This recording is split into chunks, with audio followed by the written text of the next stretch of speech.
কেন শ্রীকৃষ্ণ রাধাকে বিয়ে করেননি? যদি তাদের প্রেম সত্যিই এত গভীর হতো তবে তারা এক হননি কেন? কারণ এটা শুধু প্রেমের গল্প নয়, এটা ত্যাগের গল্প, আত্মার গল্প, চিরন্তন ভালোবাসার গল্প।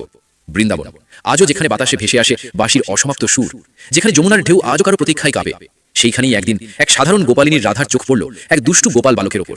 তার হাসি, তার চঞ্চল চোখ আর হাতে বাঁশি। সেই মুহূর্তে রাধার হৃদয় যেন থমকে গেল, আর কৃষ্ণ অনুভব করলেন তার অপূর্ণতা আজ পূর্ণ হলো। কৃষ্ণ যখন বাঁশি বাজাতেন সেটা শুধু সুর ছিল না, ওটা ছিল রাধার উদ্দেশ্যে বলা নীরব কথা। প্রতিটি সুরে, প্রতিটি নিঃশ্বাসে ছিল একটাই নাম, রাধে রাধে। এলো রাসলীলার রাত, চাঁদ হাসলো, গোপীরা নাচলো, আনন্দে ভরে উঠল বৃন্দাবন।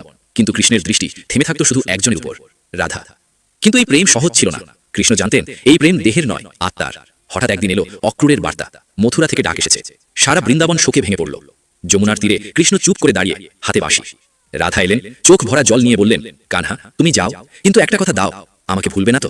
কৃষ্ণ মৃদু হেসে বললেন, হে রাধে, তুমি তো আমার শ্বাসে আছো, আমি যেখানে যাব তুমি আমার সঙ্গেই থাকবে। পরদিন রথ চলল। কৃষ্ণ বারবার পিছনে তাকালেন, কিন্তু রাধা এলেন না, কারণ তিনি জানতেন তার দেখা দিলে কৃষ্ণের ধর্মপথে বাধা আসবে। কৃষ্ণ গেলেন, যুদ্ধ জিতলেন, ধর্ম প্রতিষ্ঠা করলেন, কর্তব্যের জন্য বহু বিবাহ করলেন। কিন্তু সত্যিকারের প্রেম সেটা শুধু রাধার জন্যই ছিল। আর রাধা সারা জীবন অপেক্ষা করলেন। শেষে যখন দেহ ছেড়ে দিলেন, তার আত্মা কৃষ্ণের মধ্যেই বিলীন হয়ে গেল। কারণ কিছু প্রেম বাঁধন যায় না, কিছু প্রেম ত্যাগ যায়, আর কিছু প্রেম ঈশ্বর হয়ে যায়।